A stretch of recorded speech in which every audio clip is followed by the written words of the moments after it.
Daily മഞ്ഞയിലേക്ക് നിങ്ങളെല്ലാവരെയും സ്വാഗതം ചെയ്യുന്നു.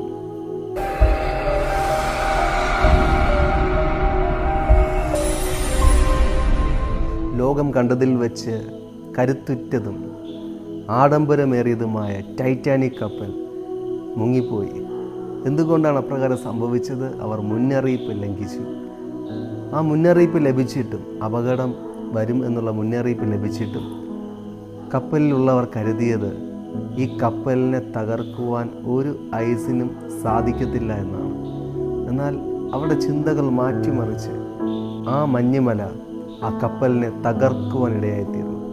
എന്നെ കേൾക്കുന്ന പ്രിയപ്പെട്ടവരെ, ദൈവത്തിൻ്റെ വചനമായ ബൈബിളിൽ ഇപ്രകാരം പറയുന്നു. 1 കൊരിന്ത്യർക്ക് എഴുതിയ ലേഖനം 1-ാം അധ്യായം അതിൻ്റെ 18-ാം വാക്യത്തിൽ, ക്രൂശിൻ്റെ വചനം നശിച്ചു പോകുന്നവർക്ക് ഭോഷത്വവും രക്ഷിക്കപ്പെടുന്ന നമുക്കോ ദൈവശക്തിയുമാകുന്നു.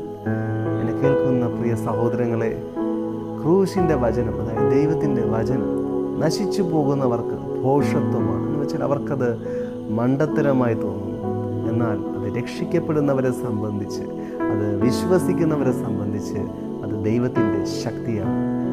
ദൈവത്തിൻ്റെ വചനമായ ബൈബിൾ നമ്മുടെ ജീവിതത്തിൻ്റെ അടിസ്ഥാനമാണ്. ആ വചനം കേട്ട് അനുസരിക്കുന്നവരെ സംബന്ധിച്ചിടത്തോളം അവരുടെ ജീവിതത്തിൽ ഏറ്റവും നന്മയിലേക്കും ഏറ്റവും അനുഗ്രഹത്തിലേക്കും അത് നയിക്കുന്നു. എന്നാൽ അത് ലംഘിക്കുന്നവരെ സംബന്ധിച്ച് അത് അവരുടെ നാശത്തിന് കാരണമായി തീരുന്നു. പലരും ഇപ്രകാരം ചിന്തിക്കും, എന്തിനാണ് ദൈവത്തിൻ്റെ വചനം കേൾക്കുന്നത്? ഈ ലോകത്തിൽ അടിച്ചു പൊളിച്ച് ജീവിക്കുക, തിന്നുക, കുടിക്കുക, ഉറങ്ങുക, ആനന്ദിക്കുക എന്നൊക്കെ ചിന്തിച്ച് ഈ ലോകത്തിൻ്റെ ഇംഗിതങ്ങൾക്കൊത്ത് മുന്നേറുവാൻ പലരും ആഗ്രഹിക്കുമ്പോൾ ഞാൻ പറയട്ടെ, ദൈവത്തിൻ്റെ വചനം കേൾക്കാതെ, ദൈവത്തിൻ്റെ വചനത്തെ ശ്രദ്ധിക്കാതെ പോകുന്നത് അപകടത്തിലേക്കാണ്.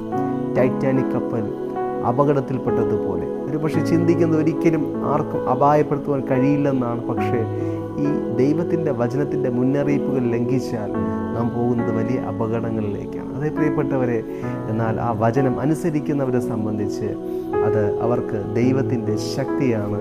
ദൈവശക്തി ചുമന്നു നടക്കുവാനായിട്ട് സാധിക്കും. നിങ്ങളുടെ ജീവിതത്തിൽ നിങ്ങൾ ദൈവശക്തി ചുമന്നു നടക്കുവാൻ ആഗ്രഹിക്കുന്നുവോ? ദൈവത്തിൻ്റെ ഹിതത്തിൽ നിൽക്കുവാൻ ആഗ്രഹിക്കുന്നുവോ? ദൈവത്തിൻ്റെ പ്രവൃത്തി നിങ്ങളുടെ ജീവിതത്തിൽ നടക്കണമെന്ന് ആഗ്രഹിക്കുന്നുവോ? നിശ്ചയമായും ദൈവത്തിൻ്റെ വചനമായ ബൈബിൾ വായിക്കുക, ധ്യാനിക്കുക, പഠിക്കുക, അനുസരിക്കുക. അത് നിങ്ങളുടെ നന്മയ്ക്ക് ആധാരമാണ്. അപ്രകാരം ദൈവം നിങ്ങളുടെ ജീവിതത്തെ സമൃദ്ധിയായി അനുഗ്രഹിക്കട്ടെ. ഇന്നു മുതൽ ബൈബിൾ വായിച്ച് തുടങ്ങിയാട്ടെ. അങ്ങനെ ഒരു ശീലം നിങ്ങളുടെ ജീവിതത്തിൽ ആരംഭിച്ചാട്ടെ. നിങ്ങൾ ആദ്യമായി ബൈബിൾ വായിക്കുന്ന വ്യക്തിയാണോ? നിങ്ങൾ അതിനകത്ത് യോഹന്നാൻ എഴുതിയ സുവിശേഷം വായിച്ചാട്ടെ. അപ്രകാരം ദൈവത്തിൻ്റെ വാക്കുകൾ നിങ്ങളെ സ്പർശിക്കും, അത് നിങ്ങളെ വിടുവിക്കും. അനേകരുടെ വിടുതലിനും നന്മയ്ക്കും ദൈവത്തിൻ്റെ വചനം കാരണമായി നിങ്ങൾക്കും നിശ്ചയമായും ദൈവത്തിൻ്റെ വചനം അനുഗ്രഹത്തിന് കാരണമായി തീരും. ലോകത്തിൽ അനവധി പുസ്തകങ്ങളുണ്ട്. എന്നാൽ ദൈവത്തിൻ്റെ പുസ്തകം നിങ്ങളുടെ ജീവിതത്തെ മനോഹരമാക്കി തീർക്കും. പാഴായ അനുഭവങ്ങളെ മാറ്റി ഏറ്റവും മനോഹരമായതാക്കി നിങ്ങളുടെ ജീവിതത്തെ മാറ്റും. അതിനായിട്ട് ദൈവം നിങ്ങളെ സഹായിക്കുമാറാകട്ടെ. God bless you.